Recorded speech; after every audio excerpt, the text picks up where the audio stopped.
हरे हरे कृष्णा कृष्णा कृष्णा हरे हरे राम राम राम हरे। थोड़ा आवाज हरे कृष्ण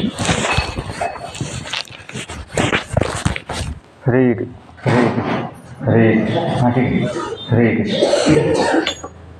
आपले स्वागत आहे आजच्या भागवत कक्षेमध्ये।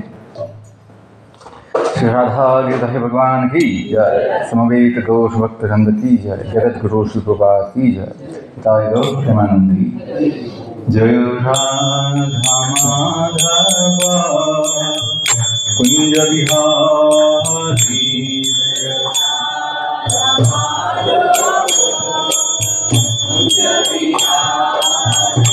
जय राधा माधव कुंज बिहारी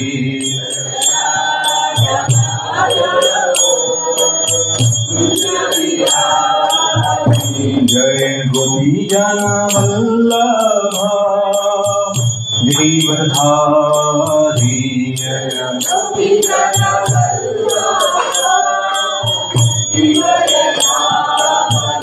जय गोपी जन वल्लभ गिरिवरधारी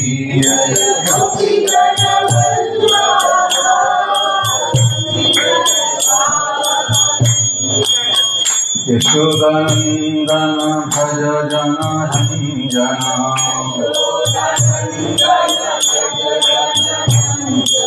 यशोदानंदन भज जन रंजना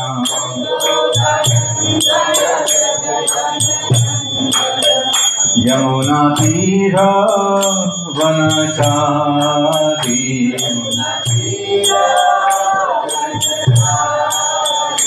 यमुना तीर वनचारी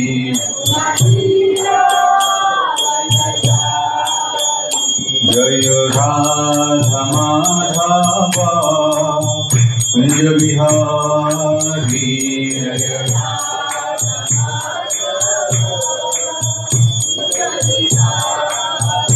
जय राधा माधव कुंज बिहारी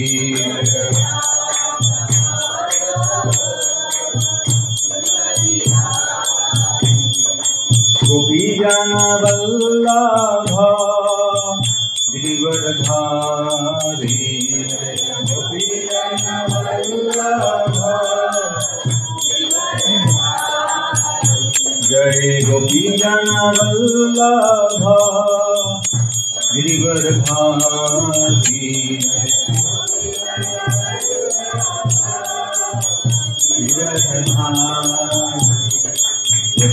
यशोदानंदन भज जन रंजना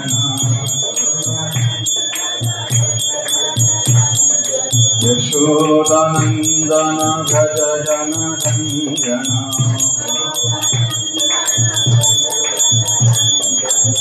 यमुना तीर वनचारी यमुना तीर वनचारी यमुना तीर वनचारी जय राधा माधव कुंज बिहारी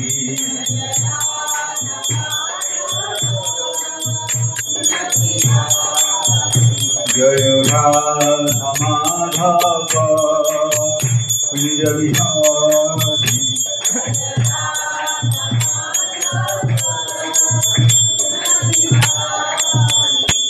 हरे Krishna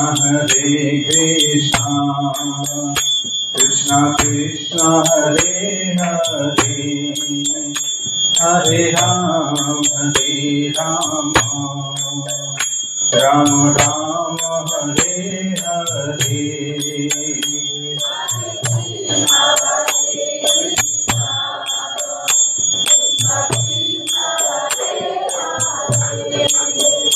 Hare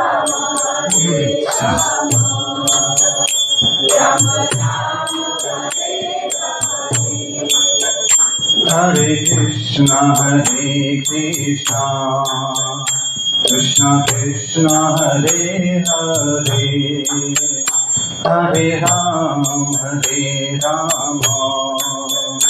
Ram Ram Hare Hare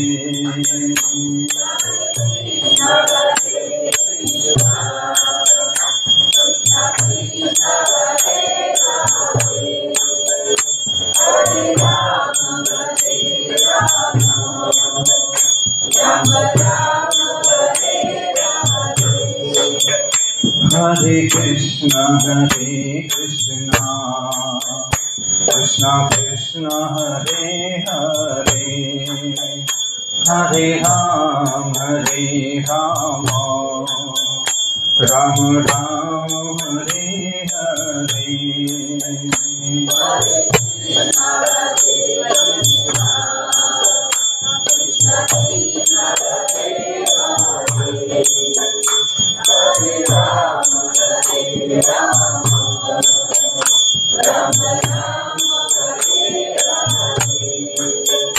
Hare Krishna Krishna Krishna Hare Hare Hare Ram Ram Ram Hare Hare Hare Krishna Krishna Hare Hare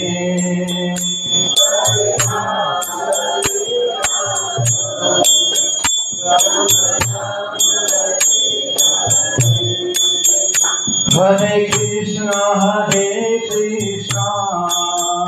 Krishna Krishna Hare Hare Hare Ram Ram Ram Hare Hare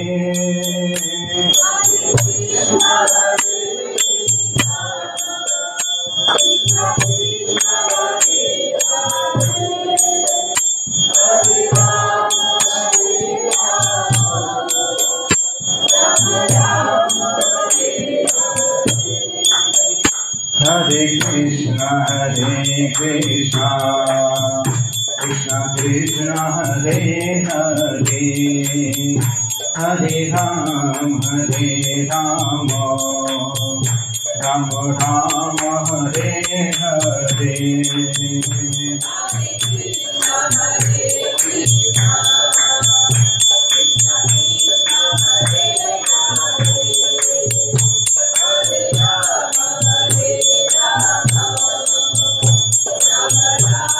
Hare Hare Krishna Krishna Krishna Hare Hare Hare Ram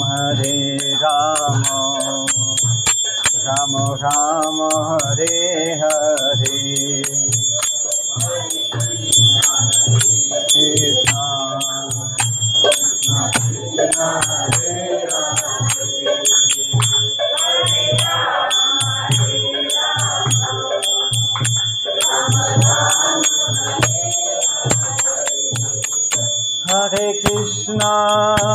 Hare Krishna Krishna Krishna Hare Hare Hare Ram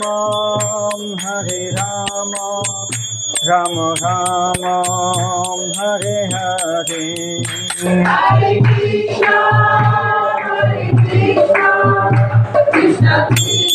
Krishna Krishna Hare Hare Hare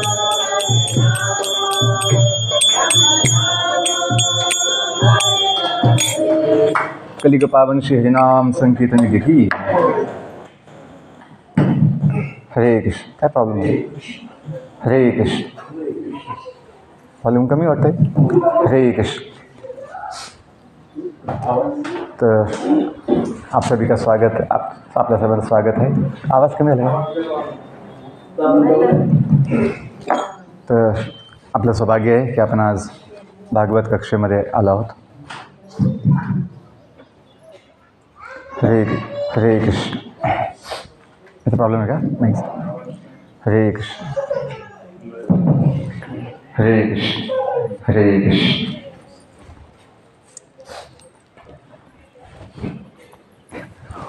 याचं काम नाही वाटतं.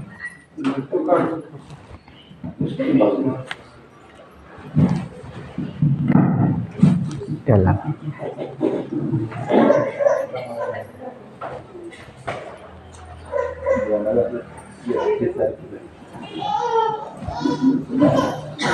आता आपण हरे कृष्ण. हरे कृष्ण.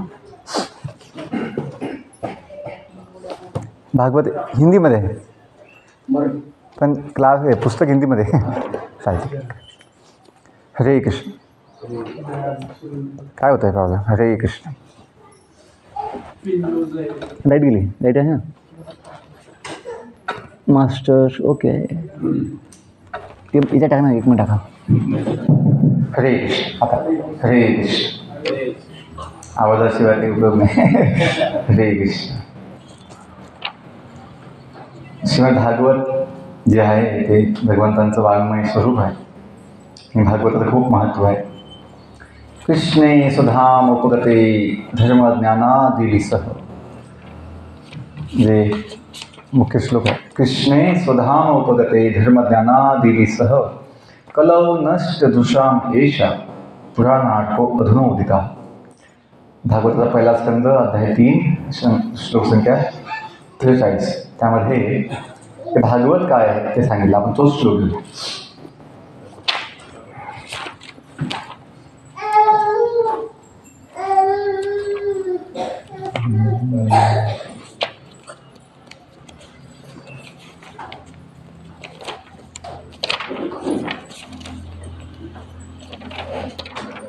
तुम्ही sequence आहे असं नाही ना?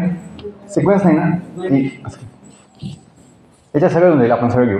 मोठं माझ्या मागे म्हणा. ओम नमो भगवते वासुदेवाय.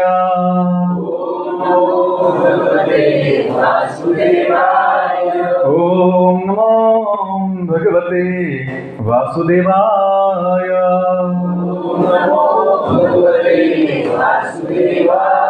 ओम नमो भगवते वासुदेवाय.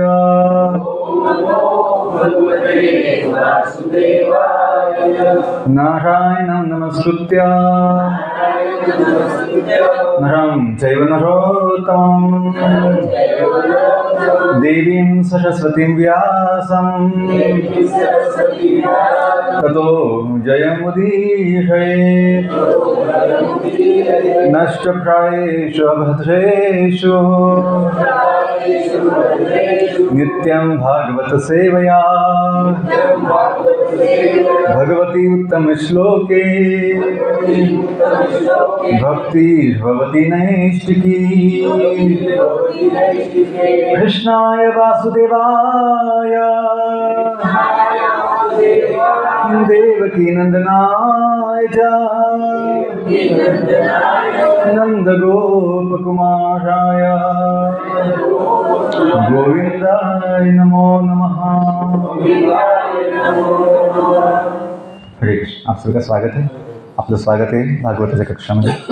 आपण अध्याय 1 स्कंद 1 अध्याय 3 वाचतोय भागवताचा आणि श्लोक संख्या 43. माझ्या मागे म्हणा. कृष्णे सुधाम उपगते. कृष्णे सुधाम उपगते धर्म ज्ञानादिभिः सह. धर्म ज्ञानादिभिः सह कलौ नष्टधृषामेषा. कलौ नष्टधृषामेषा पुराणार्कोऽधुनोदितः. पुराणार्कोऽधुनोदितः.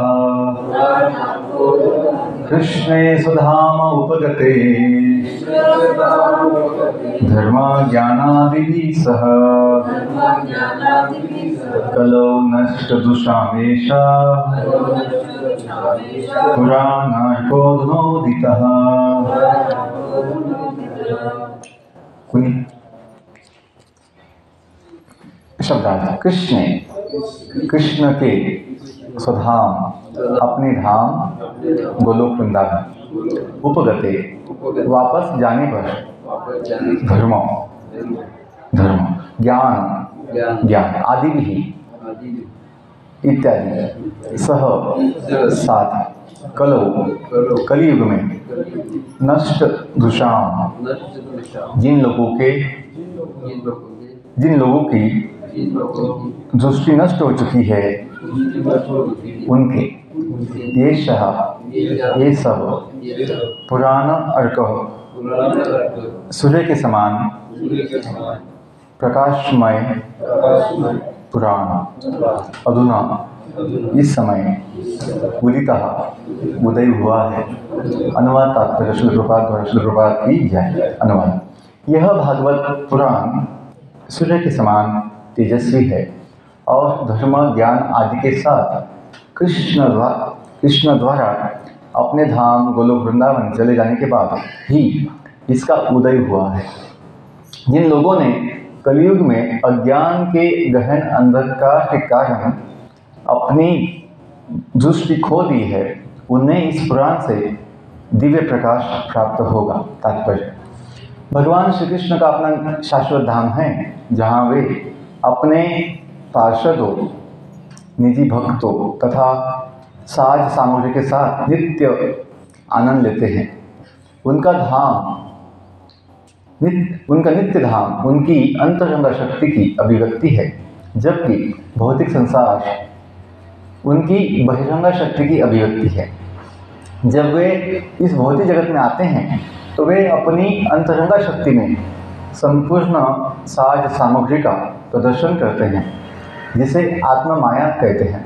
भगवद गीता में भगवान श्री कृष्ण कहते हैं कि वे अपनी शक्ति आत्मा माया द्वारा इस जगत में आते हैं, अतः उनका रूप, उनका नाम, यश, साज सामग्री, धाम आदि भौतिक जगत का नहीं है।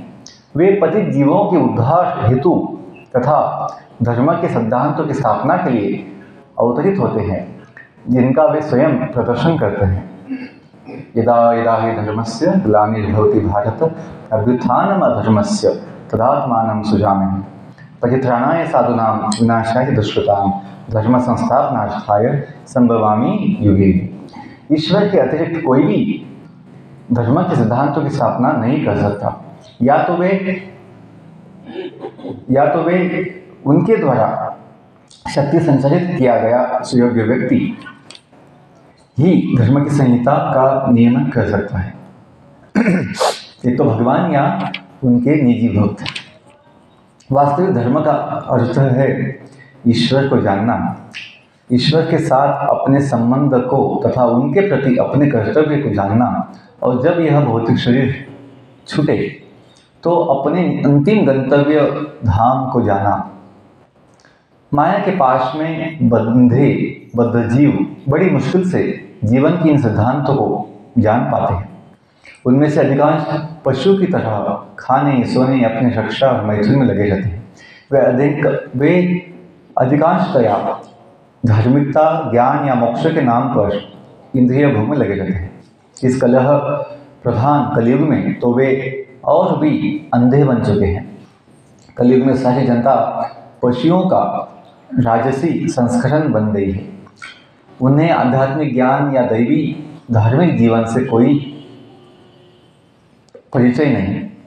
वे इतने अंधे हैं कि उन्हें सूक्ष्म मन, बुद्धि या अहंकार के आगे कुछ भी नहीं दिखता, लेकिन वे ज्ञान, विज्ञान तथा भौतिक संपन्नता की प्रगति के प्रति अत्यंत अभिमान, गर्व का अनुभव करते हैं। वे इस शरीर को त्यागने के बाद कुकर मतलब कुत्ता या शुकर बनने के लिए भी तैयार है, क्योंकि उन्होंने जीवन के परम लक्ष्य को अपनी विचार से निकाल दिया है। भगवान श्री कृष्ण कलयुग का प्रारंभ होने से कुछ काल पूर्व हमारे समक्ष प्रकट हुए थे और कलयुग के प्रारंभ होते ही वे अपने दिव्य धाम को वापस चले गए। जब तक वे उपस्थित थे उन्होंने अपने कार्यकलापों से सब कुछ कर दिखलाया। उन्होंने विशेष रूप से भगवद गीता का प्रवचन किया और धर्म के सारे बनावटी नियमों का निर्मूलन किया। इस भौतिक जगत से अपने प्रयाण के पूर्व उन्होंने नारद जी के माध्यम से श्री व्यासदेव को श्रीमद् भागवत का संदेश संकलित करने का अधिकार दिया। इस प्रकार भगवद गीता तथा श्रीमद् भागवत ये दोनों ग्रंथ इस युग के अंधे लोगों के लिए प्रकाश स्तंभ की भांति हैं, दीप स्तंभ। दूसरे शब्दों में, यदि इस कलयुग के लोग जीवन के वास्तविक दिव्य प्रकाश को देखना चाहते हैं तो उन्हें इन दोनों ग्रंथों की शरण लेनी चाहिए, अध्ययन करना चाहिए। इससे उनका जीवन लक्ष्य प्राप्त हो सकता है। भगवद गीता भागवत का प्रारंभिक अध्ययन है। श्रीमद् भागवत तो जीवन का आश्रय तत्व साक्षात भगवान श्री कृष्ण है। अतएव हमें चाहिए कि श्रीमद् भागवत को भगवान श्री कृष्ण का प्रत्यक्ष प्रतिनिधित्व करता हुआ माने। जो श्रीमद् भागवत को देख सकता है वह साक्षात श्री कृष्ण को भी देख सकता है। वे दोनों एक ही है। ओम ज्ञानतिमिषन्धस्य ज्ञानाञ्जनशलाकया चक्षुरुन्मिलितं येन तस्मै श्रीगुरवे नमः। श्रीचैतन्यमनोभीष्टं स्थापितं येन भूतले स्वयं रूपा कदा मह्यं ददाति स्वपदान्तिकं। वन्देऽहं श्रीगुरो श्रीयुतापदकमलं श्रीगुरून् वैष्णवांश्च श्रीरूपं साग्रजातां सहगण रघुनाथान्वितं तं सजीवं साद्वैतं सावधूतं परिजनसहितं कृष्णचैतन्यदेवं श्रीराधा कृष्णपदां सहगण ललिता श्रीशाखान्वितांश्च। नमः ओं विष्णुपदाय कृष्णपृष्ठाय भूतले श्रीमते भक्तिवेदांत स्वामिनिति नामे।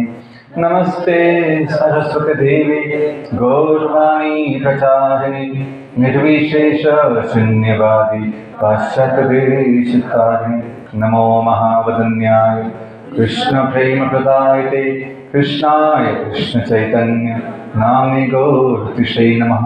नमो ब्रह्मण्य देवाय गो ब्राह्मण हिताय च जगद्हिताय कृष्णाय गोविंदाय नमो नमः। हे कृष्ण करुणा सिंधो दीनबंधो जगत्पते गोपेश गोपिका कांत राधा कांत नमोस्तुते।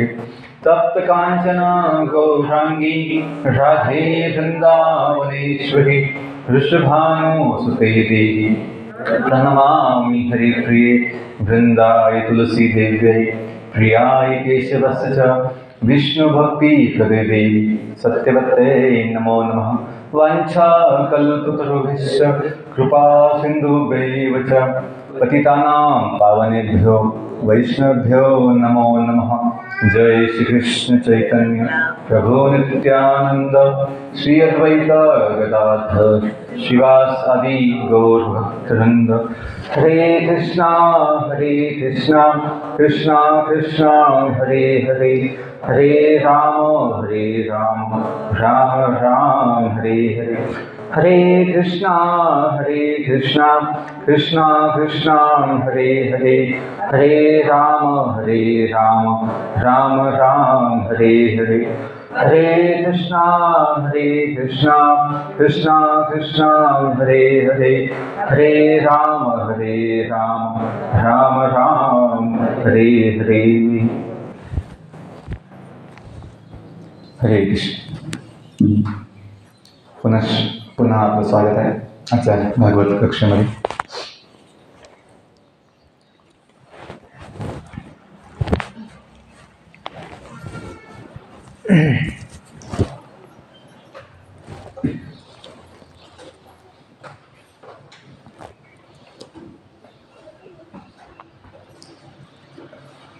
चैतन्य महाप्रभूंनी अतिशय व्यावहारिक असं भक्तीचं तत्व आपल्याला सांगितलं आहे की भक्तीमध्ये तीन मुख्य अंग आहेत, एक आहे नाम रुची, एक आहे वैष्णव सेवा आणि जीवदया. तुम्ही अनेक वेळेस हा शब्द ऐकला असेल, भक्ती वृक्ष, की भक्ती एक वृक्षाप्रमाणे आहे, भक्ती सेवा ही एक वृक्षाप्रमाणे आहे. म्हणून आपल्या सत्संगांना काही वेळेस भक्ती वृक्ष असं म्हणतात, की उद्देश तो आहे की आपला जो भक्ती वृक्ष आहे त्याची वाढ योग्य पद्धतीने व्हावी. की जसं झाडाचे 3 मुख्य अंग असतात, झाडाचं मूळ, झाडाचं खोड आणि त्याच्यात विस्तार, फांद्या, त्याचा घेर जो असतो, फांद्यांचा जो ना त्याला काय म्हणतो आपण, घेर जो असतो, तर त्या तिघांची वाढ व्हावी. समजा कोणी व्यक्ती 1 महिन्यापासून भक्तीमध्ये येतोय किंवा सत्संगामध्ये येतोय, तर त्याच्यामध्ये थोडी नाम रुची असावी, त्यात थोडीशी वैष्णव सेवा करण्याची इच्छा असावी आणि थोडंफार प्रचार करण्याची, जीवदया करण्याची इच्छा असावी. तसं समजा आपण बीज टाकलं जमिनीमध्ये, शेतामध्ये, असं होत नाही की फक्त त्याचं जे मूळ आहे तेच वाढणार आणि जमिनीच्या वर काही खोड थोडंसं किंवा काही 2-3 पानं किंवा येणार नाही, असं होत नाही. पहिल्या दिवसापासून जसं खाली त्या जमिनीमध्ये त्या बीजाचे मुळं जातात, तसंच वरसुद्धा त्याचं थोडंसं खोड येतं आणि त्याच्यावर पानं पण येतात, त्याला 2-3 फांद्या पण येतात लहान लहान. काही असं वाटतं मी अजून इतका मोठा भक्त नाही आहे, मी कसं प्रचार करणार, मी कशी वैष्णव सेवा करणार, आधी फक्त मी जपच करणार, नाम रुची. तसं नाही आहे. हां, सर्वांचं जे स्थिती आहे ती एक समान असू शकत नाही. की आपण जसं बघतो की या जगामध्ये जी झाडी वनस्पती आहे त्यांचे असंख्य प्रकार आहेत, पण प्रत्येकाला खोड, प्रत्येकाला फांद्या, घेर आणि मुळं असतात. पण कुणाची मुळं जास्त खोल जातात, काही कुणाची मुळं जास्त खोल जात नाही. जर केळी आहे, केळीचं जास्त झाड खाली खोल जात नाही, पण वड, पिंपळ वृक्ष आहे, पिंपळ, औदुंबर, त्यांच्या जे मुळं आहेत खूप खोलवर जातात. म्हणून आपण तुलना नाही केली पाहिजे. की काही भक्तांचा भाव असतो की नाही, मला जास्त नामरुचीची गोडी आहे, काही अडचण नाही, ती पिंपळाप्रमाणे आहे, त्यांचा जे मुळं आहेत त्या खूप खोल जाती, चांगली गोष्ट. पण तसंच त्यांचं मग खोडसुद्धा तितकंच मजबूत होतं. पिंपळाचं खोड बघितलं आपण किती मोठं, पिंपळ वड किती मोठं खोड होतं, आणि जितक्या खोलवर त्याच्या मुळं जातील तितकंच त्याचा विस्तार पण होतो. फांद्या जितक्या वाढतात त्याचा तितकाच विस्तार होतो. ते आहे की आपण जितकं नामरुचीला महत्त्व देऊ, नामाचं जे साधनं आहे, तितकं आपलं भक्तीचं वृक्ष जो आहे मजबूत होईल.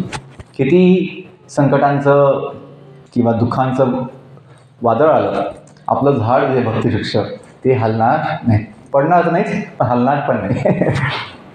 का? त्याचं जे मूळ आहे, मूळ खूप खोलवर गेलेलं आहे, पसरला आहे. तसंच ते पण बघू शकतो. पण सर्वांची स्थिती एकसारखी असू शकत नाही. सगळे वृक्ष पिंपळाप्रमाणे, वडाप्रमाणे राहू शकत नाही. म्हणून भक्तांना सुद्धा आपण बघतो, काही भक्त केळीच्या झाडाप्रमाणे असतील, थोडी हवा आली खाली पडून जातं. का? त्यांचं मूळ खोलवर गेलेलं नाही आहे. पण त्यांचंही महत्त्व आहे, ठीक आहे, काय अडचण नाही, त्यांची अजून प्रगती होईल हळूहळू. पण आपण मान्य केलं पाहिजे, जो जसा भक्त आहे त्याचा तसा पण स्वीकार केला पाहिजे. सर्वांना एकसारखं बनता येत नाही, पण सर्वजण कमीत कमी आपला प्रयत्न ठेवू शकतात की मला चांगल्या योग्य पद्धतीने नामरुची आणि वैष्णव सेवा आणि जीवदया यांचं पालन करायचं आहे. मी हा अनुभव घेतला वैयक्तिक की चैतन्य महाराजांचं जे वचन आहे की भारतभूमी ते मनुष्य जन्म होईल जा, जन्म सार्थक करी कर परोपकार. की भारतभूमीमध्ये ज्यांचा जन्म झाला आहे, मनुष्य जन्म, त्यांनी आपलं जीवन आधी सफल केलं पाहिजे, सार्थक केलं पाहिजे आणि त्यासोबत लगेच परोपकारसुद्धा केला पाहिजे, प्रचार केला पाहिजे. का? आपली भावना ही पाहिजे की आपण ज्यांना प्रचार करतोय ते कोणी अनोळखी परिचय व्यक्ती नाही आहे, कोणी दुसरे व्यक्ती नाही, ते आपलेच व्यक्ती आहे, आपलेच लोक आहेत. जसं आपल्या शास्त्रामध्ये सांगितलं की पंडित व्यक्ती कोण आहे, ज्ञानी व्यक्ती कोण आहे, की मातृवत परदारेषु लोष्ट्रवत परद्रव्येषु आत्मवत सर्वभूतेषु यः पश्यति स पंडितः. 3 गोष्टी सांगितल्या की जी व्यक्ती परस्त्रीला माता समजते किंवा दुसरं तरी धन आहे त्याला तुच्छ समजते की ते आपलं धन नाही, कचऱ्याप्रमाणे आपलं नाही ते, त्यामुळे तिथं तो आकर्षित होत नाही दुसऱ्या धनाकडे, तर ते आपलं नाही आहे. लोष्ट्रवत म्हणजे कचऱ्याप्रमाणे तुच्छ. आणि आत्मवत जसं मी आहे, आत्मवत सर्वभूतेषु स्वतःप्रमाणे सर्व जीवांना बघणे. जसं माझं सुखदुःख आहे तसं माझं जसं इच्छा भावना महत्त्व आहे तसं प्रत्येक जीवाचं महत्त्व आहे. म्हणून आत्मवत सर्वभूतेषु यः पश्यति स पंडितः. ती व्यक्ती ज्ञानी आणि पंडित आहे. म्हणून जर सर्व आपल्याप्रमाणे आहे, जसं आपल्याला काही ज्ञान झालं आहे, आपलं काही अनुभव आला आहे, सुख मिळालं आहे, ते आपण वाटलं पाहिजे. मग आपलं जीवन अजून तितक्या पटीने सुखी होईल आणि आनंदी होईल. का आपला संबंध आहे, आपण खूप सुखी आहे पण आपल्या सोबतील सगळे दुःखी आहे, कम नशिबी आहे, तर आपलं सुख जास्त दिवस टिकणार पण नाही. आपलं वाटतं माझा काय संबंध आहे, मी कशाला त्यांच्याकडे एवढं विचार करू, असं नाही आहे. आपल्या सर्वांचा संबंध आहे आणि समाजात जे काही घडतं आहे चांगलं वाईट, जास्त वाईटच घडतं आहे आज समाजामध्ये, त्यासाठी आपलीही जबाबदारी आहे. आपणही त्याला काहीतरी कारणीभूत आहोत की आपलंही काही योगदान आपण दिलं पाहिजे ते थांबवण्यासाठी. आपण जर शांत बसलो त्याला आपणही जबाबदार होतो की त्याचा आपण भागी बनतो त्या वाईट गोष्टींचा. का आपलं ज्ञान आहे, ज्ञान असून आपण काही लोकांना सांगणार नाही, त्यांना काही समजवणार नाही, दोष आपल्याला पण लागतो. हां, त्यांनी आपलं ऐकलं नाही ऐकलं तर त्यांच्याकडे, पण कमीत कमी आपलं सांगणं काम आहे. जो कोणी ऐकायला तयार असेल तर आपण सांगू शकतो. हां, जे कोणी ऐकायला तयार नाही आपण सोडून द्यायचं अश्रद्धाळू म्हणून. पण कमीत कमी आपण प्रयत्न केला पाहिजे की 10 लोकांना सांगून थोडं त्यांना ज्ञान देऊन भगवंताशी जोडलं पाहिजे. आपण जेव्हा थोडंसं हा विचार ठेवतो की मला जितकं ज्ञान आहे, जितका अनुभव आहे, तितकं मी प्रचार करणार. असं नाही की तुम्हाला संपूर्ण ज्ञान पाहिजे की संपूर्ण गीता भागवत सगळं माहीत पाहिजे तेव्हाच तुम्ही सांगायचं, असं नाही. जितकं तुम्ही ऐकलं आहे, जितकं तुम्ही समजलं आहे, जितकं बोलण्याचा अधिकार तुम्हाला आहे, सर्वांना आहे. की कमीत कमी तुम्ही लोकांना इस्कॉनचं सेंटर तुम्ही बघितलं आहे का, तुम्ही गीता कधी वाचली का, तुमच्याकडे गीता आहे का, भागवत ग्रंथ तुम्ही बघितला आहे का, असं काही नाही 2-3 प्रश्न विचारले आहे मी सुरुवात संबंध होण्यासाठी. त्यांनी जर म्हटलं मला काही सांगू नको, मग सोडून द्यायचं. पण तुझं म्हटलं काय असतं हे, इस्कॉन काय आहे किंवा गीता काय आहे, हां मला नाही आहे, मला पाहिजे, मग आपण समजून घ्यायचं की हा व्यक्ती श्रद्धाळू आहे, तर आपण ते पुढे सांगू शकतो. हां, जेव्हा माहीत नाही की कोण व्यक्ती श्रद्धाळू आहे कोण अश्रद्धाळू आहे, आपण सांगू शकतो, तेव्हा काही दोष लागत नाही. पण जेव्हा असं कळतं की ही व्यक्ती अश्रद्धाळू आहे तेव्हा त्याला सोडून द्यायचं, त्याच्या नादी लागून काही फायदा नाही. आणि जेव्हा आपण चालता बोलता प्रचार करणार, चैतन्य महाप्रभूचं वचन जे आहे की ज्याले देखो ताके कहो, ज्याला बघाल त्याला सांगा. का सर्व लोक असे सत्संगामध्ये येऊन बसून ऐकणार नाही, कोणाला इतका वेळ नाही. आधी आपल्यापेक्षा असे लोकांनी यावं बसावं, का जो त्याला ज्ञान नाही, त्याला काही श्रद्धा नाही, त्याला काही अनुभव नाही, तो येऊ शकत नाही. म्हणून त्यांची वाट नाही बघायची की आपल्याकडे येतील म्हणून. आपण जिथं जातो दुकानामध्ये, बाजारामध्ये, समाजामध्ये, तिथे 2 मिनिटं बोलू शकतो लोकांना. का हो तुम्ही सत्संग इथे केंद्र आम्ही केलेलं आहे, तुम्ही बघितलं आहे का, कधी आले का, किंवा असं काही गीतेबद्दल बोलू शकतो, जीवनाबद्दल बोलू शकतो, भगवंताविषयी बोलू शकतो, धर्माविषयी बोलू शकतो. चैतन्य महाप्रभूंना माहीत होतं की ह्या कलियुगामध्ये इतकी मंद बुद्धी आहे लोकांची, त्यांना आपण कितीच बोलवलं ते येणार नाही. म्हणून तो जिथं भेटेल तिथं त्याला ज्ञान दिलं पाहिजे. तो असं बसून ऐकणार नाही. आपल्याकडे माईक सिस्टीमच पाहिजे प्रत्येक ठिकाणी नाही. जो जिथं भेटेल चालता बोलता फिरता गाडीमध्ये बसमध्ये बजाजामध्ये आपण सांगितलं पाहिजे. का जो हे पण माहीत नाही त्याचं जीवन किती दिवस शिल्लक आहे, आपलं किती दिवस शिल्लक आहे, म्हणून वाट न बघता महाप्रभूंनी हे केलं. चैतन्य महाप्रभूंनी कुठं माईक साऊंड सिस्टमचा उपयोग नाही केला.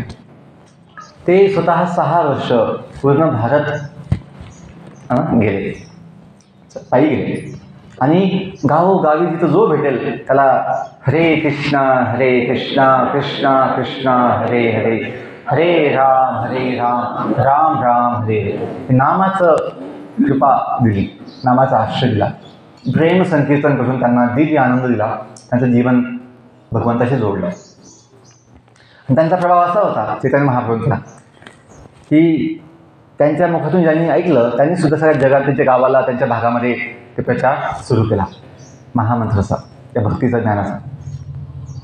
आणि असाच प्रचार वाटतो. प्रभुपादांनी तेच केलं. प्रभुपाद एका ठिकाणी थांबले नाही, ते ज्ञान देत गेले पुढे पुढे, आणि ज्या लोकांना ज्ञान भेटलं त्यांनी मग पुढे पुढे ते वाढवलं. तर आपण सुद्धा आपापल्या भागामध्ये, आपापल्या गल्लीमध्ये, आपापल्या कॉलनीमध्ये जितकं शक्य तितकं 2, 5, 10 मिनटं रोज थोडंफार जो तिथं भेटला ऐकायला आपण सांगितलं पाहिजे. का अशी अपेक्षा ठेवणं की सगळे एका ठिकाणी येतील ते शक्य नाही कलियुगामध्ये. पण जो जिथं भेटेल आपण ज्ञान देऊन त्यांना भगवंताशी जोडू शकतो, आणि ती जीवदया आहे. आणि भगवंतांना सर्वात जास्त जीवदया आवडते, की जीवांवर दया. का सर्व जीव त्यांच्याशिवाय दुःखी आहे, म्हणून भगवंतही दुःखी आहे. त्यांच्या एका मनामध्ये थोडं दुःख असतं की सगळ्या जीवांबद्दल, की आपलं दुःख बघून. म्हणून भगवंताची इच्छा एकच आहे की आपण सुखी व्हावं, सर्व जीवांनी सुखी व्हावं. आणि ते सुख भगवंताशी जोडण्यामध्ये आहे सर्वांचं. म्हणून आपल्या नामरुची आणि वैष्णव सेवेसोबत जीवदया. का इथं आपण देण्याचा भाग आहे, दुसऱ्यांना दया दाखवणे, दुसऱ्यांना मदत देणे, मदतीचा हात देणे, कृपा देणे. जितकी आपण कृपा देऊ तितकी जास्त कृपा आपल्याला भगवंताकडनं अजून भेटणार. त्याला काही सीमा नाही आहे, किती भेटणार. अनंत कृपा आपण घेऊ शकतो आणि वाटू शकतो. आणि हेच भक्तीचं दिव्यता आहे, की तुम्हाला सदैव उत्साह, प्रसन्नता राहील. कधी असं वाटणार नाही, कंटाळवाणं वाटणार नाही, की तुम्हाला हतोत्साही वाटणार नाही, उदास वाटणार नाही. सदा तुम्ही आनंदी असाल, प्रसन्न असाल. जसं एखाद्या नदीचं पाणी जर थांबलं, वाहनं थांबलं नदीचं पाणी डॅममुळे किंवा बांधमुळे, मग त्या पाणी सडायला लागतं. पण जर पाणी वाहत असेल तर त्यामध्ये स्वच्छता असते, शुद्धता असते. तसंच आपलं जे भक्ती जीवन आहे, आपली कृपा, ज्याची कृपेवर अवलंबून आहे, ते थांबू नये. आपली भक्तीचा प्रवाह जो आहे अखंडपणे चालू ठेवला पाहिजे, प्रचार केला पाहिजे. आणि त्याने मग आपण जितक्या लोकांना कृपा देणार तितकी कृपा आपल्याला अवश्य भेटणार. आजच्या श्लोकामध्ये आपण जे वाचलं की भगवान श्रीकृष्ण जेव्हा ह्या धामात, आपल्या धामातून या जगात आले होते 5300 वर्षापूर्वी, त्यांनी सुंदर लीला केल्या की जीव पुन्हा त्यांच्याकडे आकर्षित होतील आणि पुन्हा आपल्या गावी भगवंतांनी जाण्याची इच्छा करतील. जर भगवंतांनी एखादं गाणं म्हणायचं म्हटलं या जीवांसाठी, तर भगवंत म्हणतील की घर आजा परदेसी, काय म्हणतील की घर आजा परदेसी तेरा देश बुलाए रे. की आपला देश हे जगत नाही आहे, आपला देश भगवंताचं धाम आहे. आणि हे जगत आपलं परदेश आहे, आपण परदेशी बनलो आहे. का इथं आपण आलो आहे म्हणजे आपलं नाही आहे. आधीपासून असतो तर गोष्ट वेगळी आहे, पण आधीपासून नाही कोणी, आपण आलो आहे त्याचं भान ठेवत नाही. आपण समजतो माझं गाव कोरेगाव आहे आणि मग आपलं जीवन कोरा कागज कोरा ही रह गया जो लिखा था आसों के संग बहे गया. लहानपणी एक म्हणजे गाणं ऐकलं होतं, मला ते खूप आवडायचं. काय माहिती, जीवनाचा बोध मला व्हायचा की जीवन असंच काही आहे. आपण खूप कमवतो, लिहितो, जमवणे, लिहायचं म्हणजे काय, जमवणे, कमवणे, बनवणे. पण शेवटी सगळं वाहून जातं, सगळं निघून जातं, सगळं पुसलं जातं, सपाट सगळं ना, क्लीन. मला ते खूप हे व्हायचं, मला डोळ्यात यायचं, चिंतन व्हायचं की जीवन मेरा जीवन कोरा कागज कोरा ही रहे गया. लिहिलं खूप, पण नंतर काय झालं, कोऱ्या गावात कोरं झालं. सांगायचं होतं ह्या विनोदाचा भाग आहे, पण समजण्याची आवश्यकता आहे की आपलं गाव मुख्य कोणतं आहे. आपल्या चिंता, आपल्या समस्या केवळ ह्या चुकीच्या समजुतीमुळे आपण समजतो की माझं हेच गाव, हेच जमीन, हेच माझं कुटुंब, हेच माझं शरीर, हेच माझं विश्व आहे. नाही, हे तर केवळ थोड्या दिवसाचं गोष्ट आहे. आपलं जीवन तर नित्य अनंत आहे, अनादी आणि अनंत आहे. त्याची अनुभूती होते. आपण जेव्हा थोडं गीता भागवतचं ज्ञान ऐकू, समजून घेऊ, तर लक्षात येईल की आपलं जीवन हे अतिशय दिव्य आणि भव्य आहे. संपूर्ण विश्व आपलं आहे. सूर्य, चंद्र, अनंत भूमी, अनंत विश्व, अनंत जीवसृष्टी ही आपली आहे. ज्याने विठ्ठलाला आपलं केलं, विठोबाला आपलं केलं, ते जे आहे की बोलावा विठ्ठल, पाहावा विठ्ठल, करावा विठ्ठल जीवभाव, की आपण विठोबाला आपलं केलं पाहिजे. आणि मग ते विठोबाचं जे आहे ते आपलंही आहे असा अनुभव येईल. जोपर्यंत आपण भगवंताला आपलं बनवत नाही, विठ्ठल माझा माझा माझा माझा माझा, विठ्ठल माझा मी विठ्ठलाचं, आपण जर भगवंताला आपलं केलं नाही, मग विठोबाचं जे काही आहे ते आपलं नाही होणार. तसं म्हणतात सब भूमी गोपाल की, म्हणा सब भूमी गोपाल की. आपली कधी होणार? आपली तेव्हा होईल त्या गोपालला आपलं म्हणून. गोपालला जर आपलं केलं, मग जे गोपालचं आहे ते आपलं होऊन जाईल. गोपालचं आपल्याला गोपाल नको, गोपालचं सगळं पाहिजे असं होईल का? लोकांना भगवंताकडनं सर्व काही पाहिजे, हे पाहिजे ते पाहिजे, पण तू नको पाहिजे असं. तू नको, पण तुझ्याकडनं सगळं पाहिजे, हे शक्य आहे का? हे शक्य नाही. जरी भेटलं काही, समाधान नाही भेटणार का? त्या भगवंताशिवाय आपलं कुणी नाही आहे जास्त वेळ. तर भगवंत जे येतात त्या जगामध्ये आपल्याला पुन्हा त्यांच्या घामात बोलवण्यासाठी, आकर्षित करण्यासाठी येतात. भगवंताला खूप चिंता असते की ह्या जीवांना कसं पुन्हा आपल्या स्थानी बोलवावं, आणावं. म्हणून सर्व काही सत्संग, सर्व काही प्रचार त्यासाठीच आहे, ज्या भगवंताच्या इच्छेने घडतात. आणि जर थोडं समजलं की आपलं जीवन हे भगवंताच्या योजनेचा भाग आहे, आपलं जीवन हे भगवंताच्या योजनेचा भाग आहे, मग आपण निश्चिंत होऊ शकतो, चिंतामुक्त होऊ शकतो. सर्व काही आपल्या अवलंबून नाही आहे, आपण छोटा भाग आहे भगवंताच्या योजनेचा, म्हणून तरी चिंता पण नाही केली पाहिजे. असं ह्या जगात आज थोडा आतंकवाद आहे, थोड्या समस्या आहे, हिंसा, अत्याचार, भ्रष्टाचार आहे, जीव हत्या आहे, मांसाहार खूप आहे. तर भगवंताची योजना निश्चित आहे की या सर्व समस्या सुटतात. आपण केवळ जितकं आपली बुद्धी चालते, आपली जितकी शक्ती आहे तितका आपण प्रयत्न केला पाहिजे. आणि जेव्हा आपल्या शक्तीच्या पलीकडे आहे त्या गोष्टी की भगवंत सांभाळतील असा विश्वास पाहिजे. जसं कंस हा इतका दुष्ट होता, की कंस इतका अत्याचारी होता, त्याने आतंकवादी होता मोठा, ज्याने पूर्ण पृथ्वीवर आतंक आपला वाढवला होता. देवतांनाही काही उपाय सापडत नव्हता. पण भगवंताची योजना होती, योग्य वेळी भगवंत येऊन त्याचा नाश केला, सहज नाश केला एका मुष्टीप्रहाराने. रावण, हिरण्यकश्यप तसेच गोष्ट आहे. त्याच्या त्या गोष्टींच्या समोर आजचे जे काही दुष्ट लोक आहेत ते काहीच नाही, मच्छरप्रमाण आहे. आणि भगवंताची योजना आहे, यांना कसं थांबवायचं किंवा यांचा नाश कसा करायचा याचं भगवंताची योजना आहे. आपण त्या गोष्टी जास्त चिंता ठेवण्यापेक्षा आपलं काय कर्तव्य आहे, आपण काय करू शकतो आणि आपल्या जीवनाचा उद्देश काय आहे तिथं आपण लक्ष दिलं पाहिजे.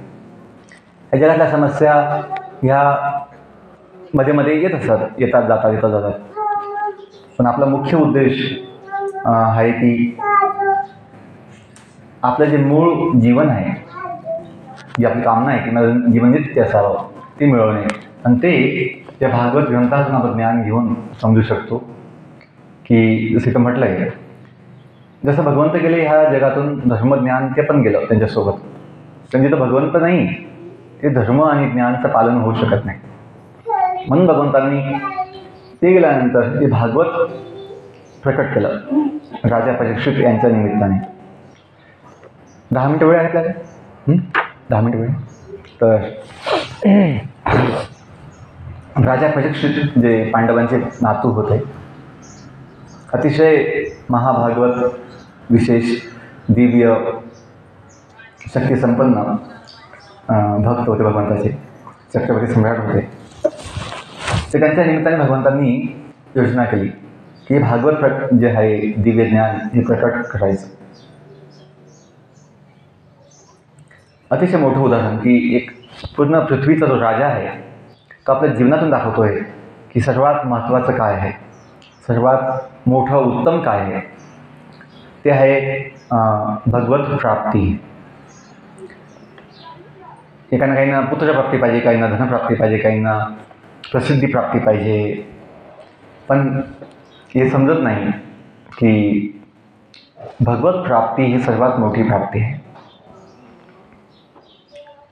आणि तो भगवंत कोणी वेगळा तिसरा नसून, दुसरा तिसरा नसून, तो आपलाच आहे.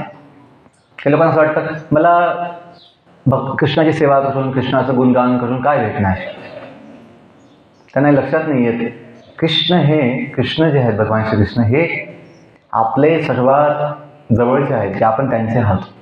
म्हणून त्यांचं गुणगान केल्याने एका अर्थी आपलंही गुणगान होतं.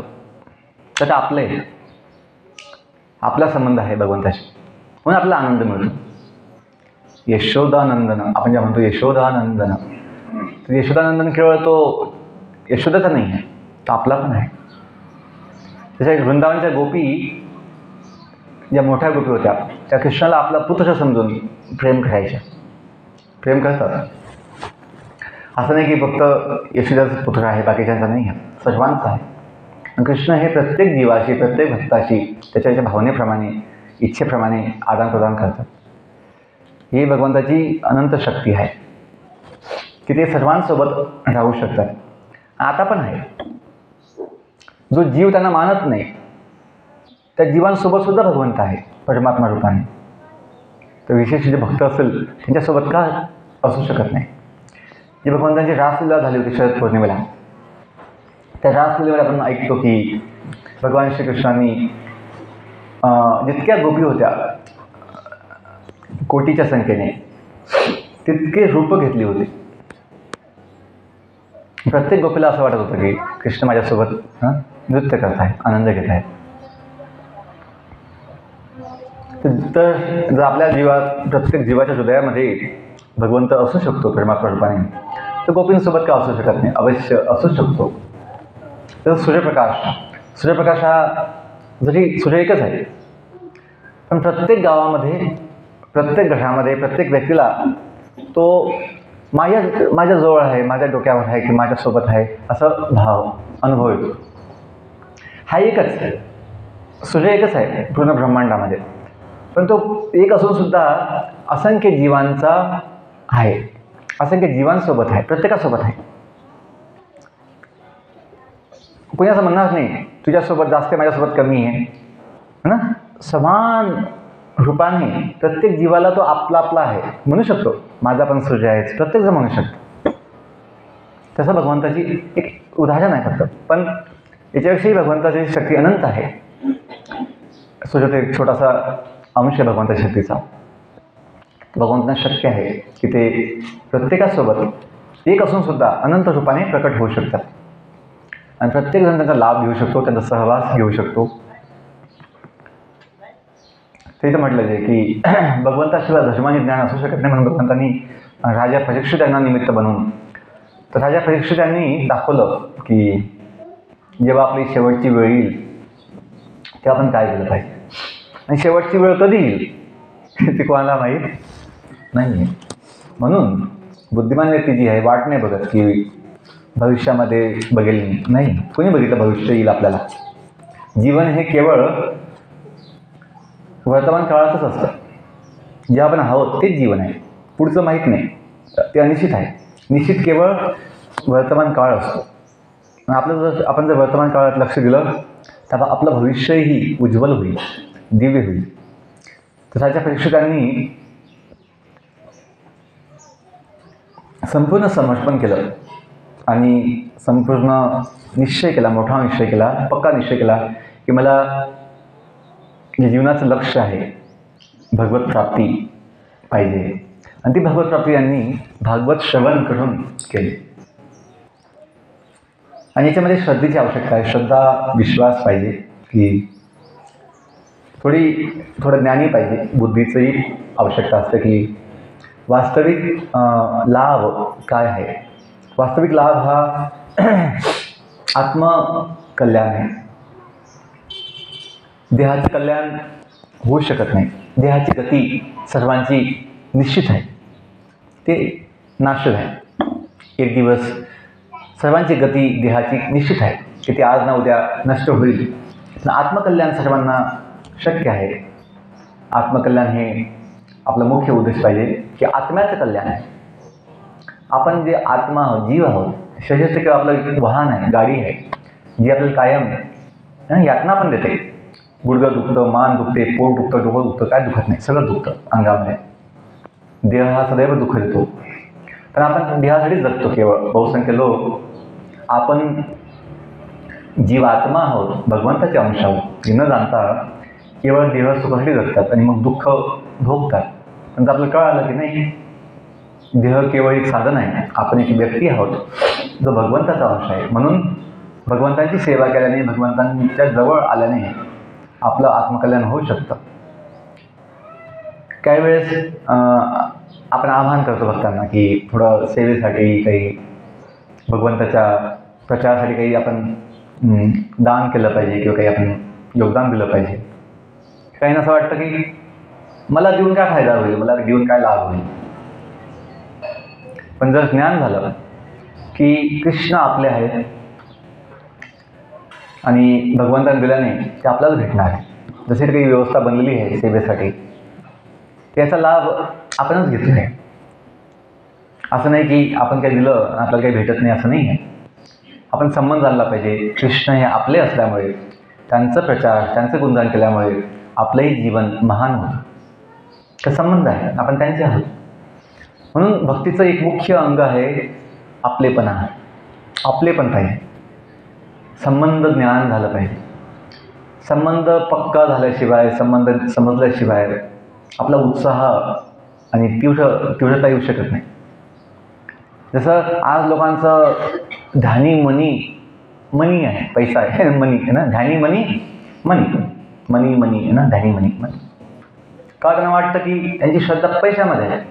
पैसा सुख देईल, पैसा मला खूप महान बनवेल, सुखी बनवेल, त्यांना असं समाधान देईल, असं विश्वास किंवा कल्पना आहे. म्हणून ते रात्रंदिवस त्यासाठी कष्ट घेत आहे. पण ज्यांना ज्ञान होईल की वास्तविकपणे कागदाचा पैसा नाही, तर पैसा लागतो, ते काही म्हणत नाही, कमावा आपण इतकं आवश्यक आहे, पण पैसा सुख देईल हे खोटं आहे.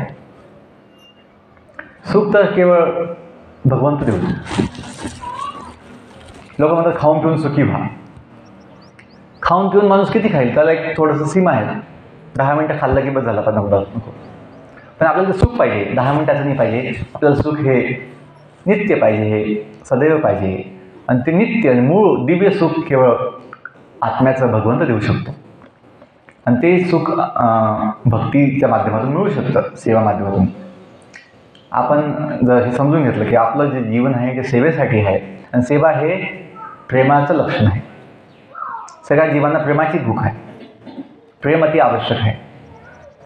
ते जे आहे की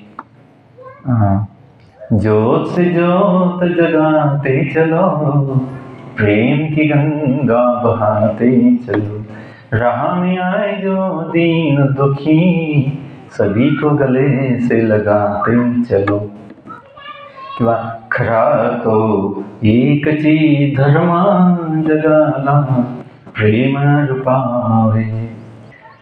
तेच आहे साने गुरुजींचं जे प्रार्थना आहे की एकच धर्म आहे, प्रेम धर्म.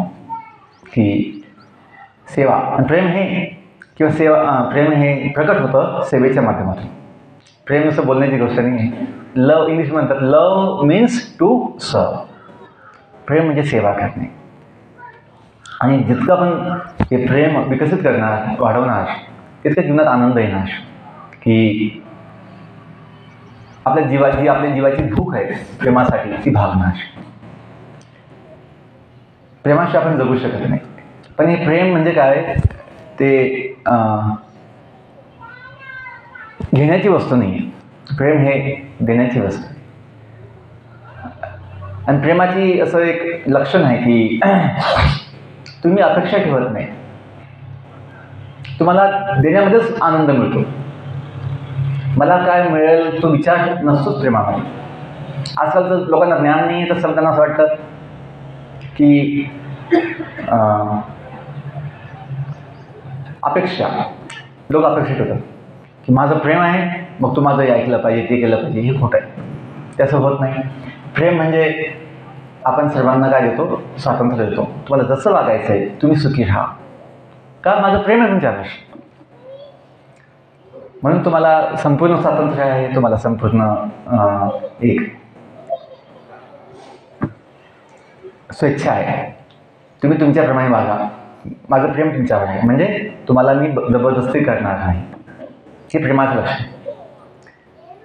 प्रेम सर्वांना सुख देतं आणि आपण प्रेमाने संपूर्ण जग जिंकू शकतो. आणि भगवंतसुद्धा केवळ प्रेमानेच जिंकता येते. भगवंताला प्रेमाशिवाय जिंकता येत नाही. आणि तेच की भगवंताने तुझं आहे. चैतन्य महाप्रभूंनी शिकवलं की ऐ नंद तनुज किंकरम पतितं मां विष्णुभां वधू कृपया तव पाद पंकजस्य धुली. मी तुच्छ आहे, तुमच्या चरणाच्या धुळीची मला एक कणाप्रमाणे ठेवा. किंवा यथा तथा वा विदधातु लंपटो मत्प्राणात् स्वविनापरा, की तुम्ही मला आलिंगन द्या किंवा तुम्ही मला दूर लोटा, मी तुमचाच आहे अहेतुकी भक्त. ठीक आहे, आपण थांबतो. काहींचे प्रश्न असं जर काही टीका टिप्पणी असेल आपण ते घेऊ शकतो. हरे कृष्णा कृष्णा कृष्णा हरे हरे, हरे राम राम राम. भागवती अनंत आहे, किती बोलत कमी आहे. पण जर कुणाचे काही प्रश्न असेल, एक दोन काही आपण घेऊ शकतो. काही जिज्ञासा किंवा काही टीका टिप्पणी हे सांगायची नाही.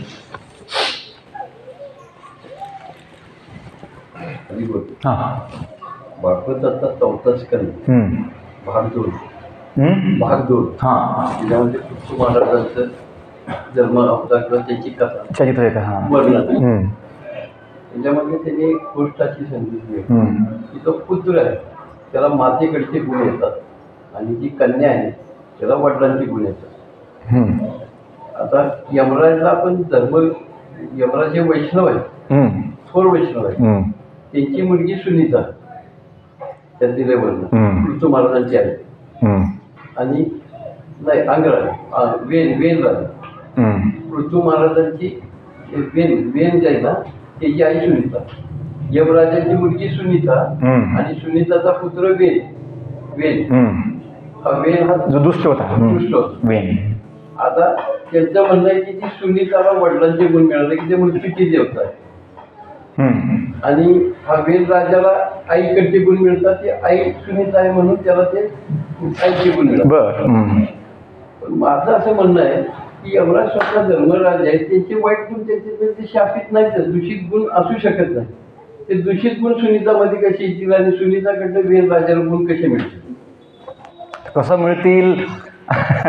ते नाहीच आहेत असं मला म्हणणं आहे. ते नाहीच आहेत तर ते कसे आले? तुम्ही जे म्हणतात ना यमराज नाही आहे,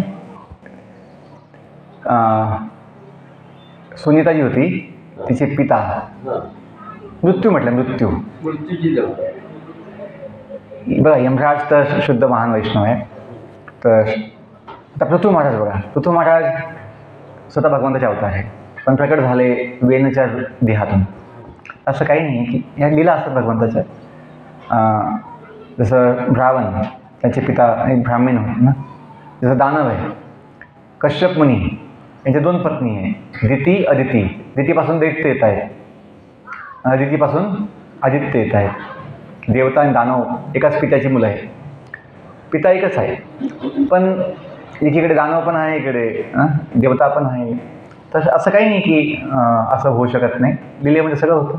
जसं कृष्णांचा एक पुत्र आहे भौमासूर, भूमीपासून जो उत्पन्न झाला भौमासूर, तर नरकासूर म्हणतात भौमासूर. त्याने 16,000 त्या राण्या तो होता, त्याने खूप आतंक केला होता पूर्ण पृथ्वीवर. तर भगवंतांनी स्वतः त्याचा वध केला, भमासूरचा, त्यांचाच पुत्र होता. असं नाही आहे की भगवंत किंवा त्याचं असं कसं होऊ शकतं गुण. भक्त प्रल्हाद त्याचे पिता कोण होते? हिरण्यकशिपू होते. तर त्यांच्यापासून इतकं शुद्ध महान भक्त येऊ शकला असं काही नाही. जन्माने काही होत नसतं, लीला असते भगवंताची, काही योजना असते. ठीक आहे, असं काही नाही की असंच असतं तसं असतं. आपल्याला अनुभव आहे की असं नाही की मातेचे गुण केवळ मुलामध्ये जातील, मुली पण जातात. असं नाही की पिताचे गुण मुलामध्ये जात नाही, मुलात पण जातात. बाप तसा बेटा म्हणतात ना, बाप तसा बेटा. असं नाही की आईचेच गुण इथले, असं नाही आहे. हा काही अंशी होऊ शकतं, पण असं काही हे नाही की असंच व्हायचं असं नाही आहे. सर्व काही शक्य आहे. असाही नियम नाही. होतं की नाही? असं बघतो आपण की मुलामध्ये पित्याचे पण गुण येतात, दोघांचे गुण येतात, कमी जास्त प्रमाणामध्ये दोघांचे गुण येतात. ते कसं होऊ शकतं, कसं होतं ते आपण काही सांगू शकत नाही, होतं पण. ठीक आहे, अजून काही? ठीक आहे. हरे कृष्णा कृष्णा कृष्णा हरे हरे, हरे राम. खूप धन्यवाद. तुमच्या निमित्ताने मला काही थोडं भागवताचं चिंतन मंथन झालं. आम्हाला आशीर्वाद द्या, हे समजून जगण्यास सेवा होईल. हरे कृष्ण. हरे कृष्ण.